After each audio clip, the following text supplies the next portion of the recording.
Now imagine you and I would meet on a sidewalk. We're both walking, and yes, it's in an area where people walk. And you would say to me, "So how's it going?"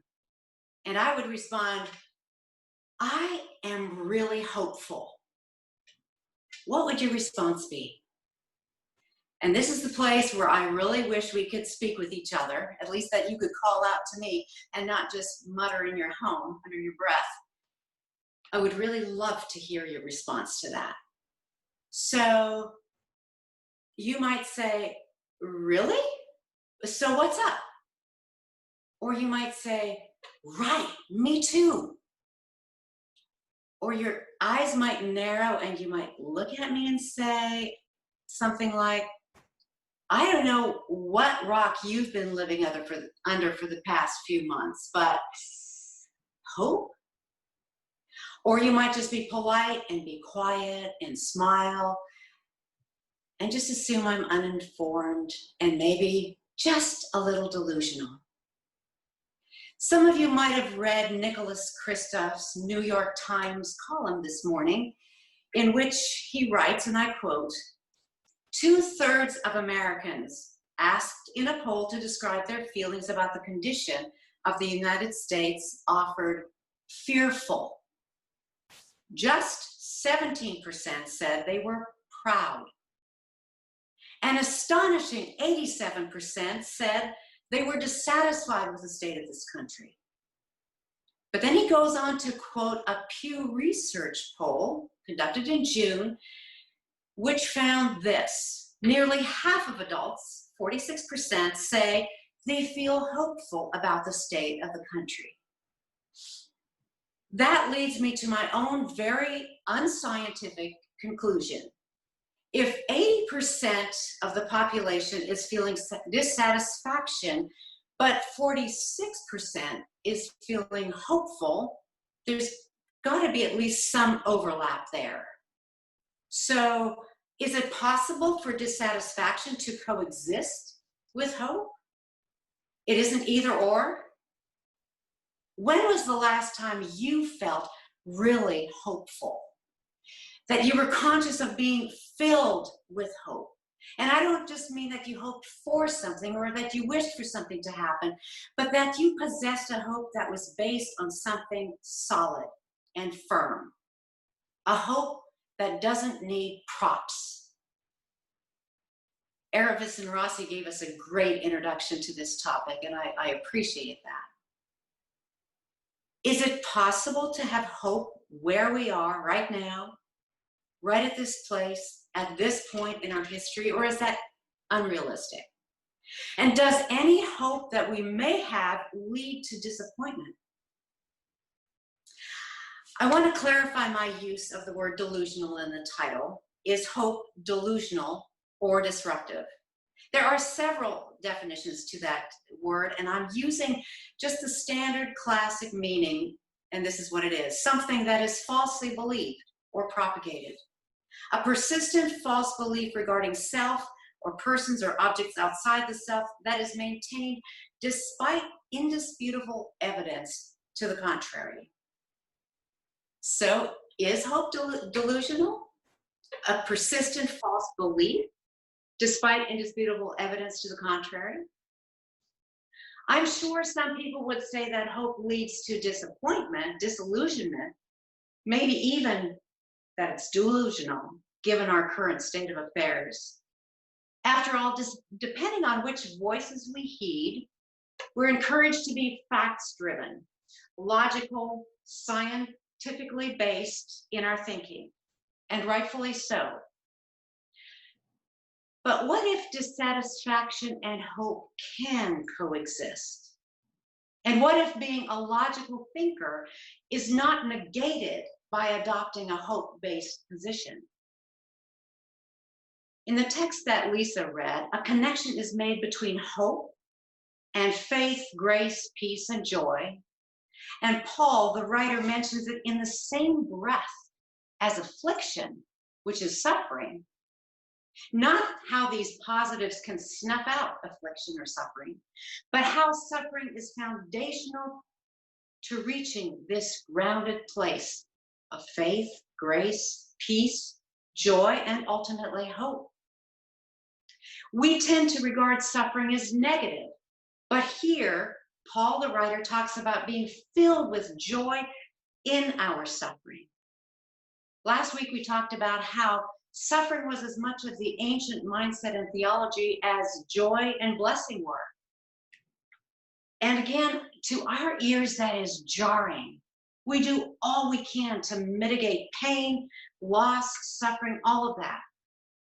But we also talked about it last week, how this writer had experienced a lot of pain, a lot of hardship, brokenness, much more than I have, much more than maybe many of you have as well. So in today's scripture, this writer says, hope does not disappoint. In a short 7-minute Instagram sermon from about a month ago, author, speaker, and Lutheran pastor Nadia Bolz-Weber speaks about this kind of hope. She says that hope starts out well and ends up in disappointment, ends up being shattered. She lists things we might have hoped for. We had hoped that our parents would love us unconditionally. We had hoped that by this time we would be happily married, or we would have found a meaningful career, or that this lockdown would be ended. We had hoped we would be accepted for who we are. And then comes her revolutionary statement, hope is not the starting point, suffering is.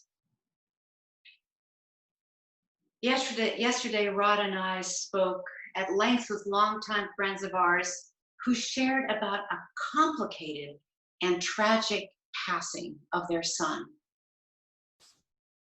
Their pain is unimaginable for us. And it's magnified, it's compounded by the fact that they too are living in isolation because of COVID-19, so they're alone. Is there hope in the midst of excruciating loss? To repeat, hope is not the starting point, suffering is. In other words, we may end up with hope, but it's not until we've gone through some things that it actually shows up as hope. Not something we wish for, not even something that we can work for. Bolz-Weber says that hope is where we end up with after nothing else has worked. So counterintuitive to the way we think. But I want to offer it's not delusional because it's rooted in resurrection that has been, in her words, dredged through Good Friday to Resurrection Sunday, through losses, rejections, failures, horrors, and many pandemics throughout history. This is the kind of hope that shows up after everything else has left us. This is the hope of a flower that dares flaunt her color against the backdrop of cold, white winter. Hope is knowing she will prevail after the icicle melts. I guess it's another kind of resurrection hope. It's a persistent hope. It's a disruptive hope, a hope that doesn't seem to make any sense. It's a Magdalene hope that shows up at the burial place of her beloved friend after he's been executed by the state, finding his body no longer there. It's a Mary hope that sits to contemplate Jesus's words while her sister criticizes. It's a woman of Samaria hope that dares to sit at the community well, though she's a member of a despised and rejected people group, but she stays because she knows that this man with whom she's speaking will not reject nor exploit her. It's a Marian Wright Edelman hope that fights for a more just world for poor and marginalized children for over 6 decades.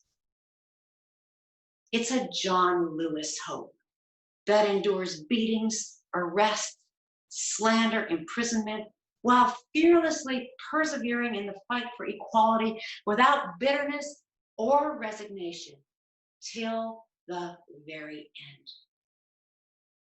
This hope does not disappoint. This hope does not disappoint regardless of the outcome. This hope has been birthed after hard labor. It's had to persevere through some things. People tearing you down by talking behind your back. Seeing loved ones become ill, some of whom you were completely powerless to help. A hope that perseveres through being so poor you weren't sure if you could buy gas or groceries or pay the rent. Perseverance. Endurance in the face of harsh personal climates and obstacles. Perseverance which has resulted in character. That's the progression we see in this text. We know that affliction produces perseverance. Perseverance, proven character, and character, hope. And we recognize character when we see it. Those attributes of stability, groundedness, balance, which keep you from teetering over the edge or reeling off out of control. And Lord knows we come pretty close to doing that many times. This kind of character results in a hope that doesn't disappoint. Last resort hope. After all else has failed, hope. This is the kind of hope that shocks us. It shouldn't be there, like a flower in the icy chill of midwinter. And yet, there it is. A hope that makes no sense when living in the evolving, complex, ever-shifting sands of a global pandemic. A hope that flies in the face of isolation, loneliness, shattered hearts, and recurring mornings and evenings of sameness. This is a disruptive hope. And speaking of disruption, we're beginning to know just a little bit about disruption, having endured how this virus has swooped into our lives some 4, 5, 6 months ago, changing everything without any hope in sight. Our own communications liaison, writer, and friend, Lisa Bell, states it this way in a recent blog post. This is no blip on the radar. COVID-19 and the changes it has wrought are fully intertwined into the fabric of daily life, end quote.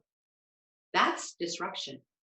Fully intertwined into the fabric of daily life, something we didn't even know about half a year ago.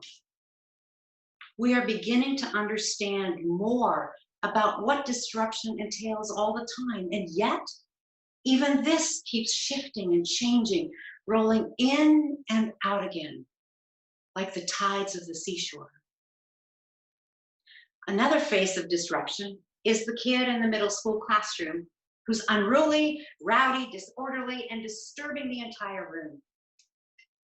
Mind you, I understand that disruptive students interrupt decorum and they hamper learning and they tax their teachers to the last fiber of their being. But it's sometimes those who disrupt who become catalysts for change. Gritty hope is what Nadia Bolz-Weber calls it. It's a disruptive hope. This kind of hope also shows up as unruly, rowdy, and disorderly because it disturbs our sense of logic, our status quo, our wish for decorum, when all we want to do is curl up in despair. There it is. It flaunts its crimson color through the icicles. That's disruptive hope. It upends our lives at any given moment. It shows up when it really shouldn't. It's a hope that reminds us that we are a resurrection people where anything is possible. Not fantastical, not magical, not a toxic positivity, but as innovative, inventive, ingenious, original hope. Disruptive hope, which surprises us. So, as we face at least 3 simultaneous crises, more coronavirus deaths than in any other country, the worst economic slump since the Great Depression, and overlapping outrage, overflowing outrage over racial inequity. And these are Nicholas Kristof's words. All of this overlaps, these catastrophes overlap, but they're in a place of creating conditions which may be a necessary prelude to fixing our country, end quote. Marian Wright Edelman feels this disruption has brought us to a place where we have a chance of getting something done. We have this hope that doesn't disappoint because God is still writing the story, because the love of God has been poured into our hearts through the Holy Spirit who has been given to us. It may take time to adjust to this perspective, to trust this disruptive hope when it shows up. Our first go-to may be despair or skepticism. We know those things. They'll visit us again and again. I'm not suggesting we brush that off, because hope is not wishful thinking or denial. There will be times when the harsh storms will break the courageous flower. And there will be times when tears fall and fists clenched in response to all that we are seeing and hearing and experiencing. Yes, that's the human cycle that we live. Dissatisfaction can coexist with hope. Hope is not delusional, but it is very, very disruptive. In these times of political and social, spiritual, and mental avalanche, there must be times where we filter out and allow hope to disrupt. This hope has agents. One agent is gratitude. Another one is a conscious breathing in and a breathing out. Prayer, spoken or unspoken. Turning to nature for rejuvenation, reading the Psalms, speaking with a friend, and there are many more, but these are all door-opening agents, inviting us into a hope that will shock us. It's a disruptive hope. Amen.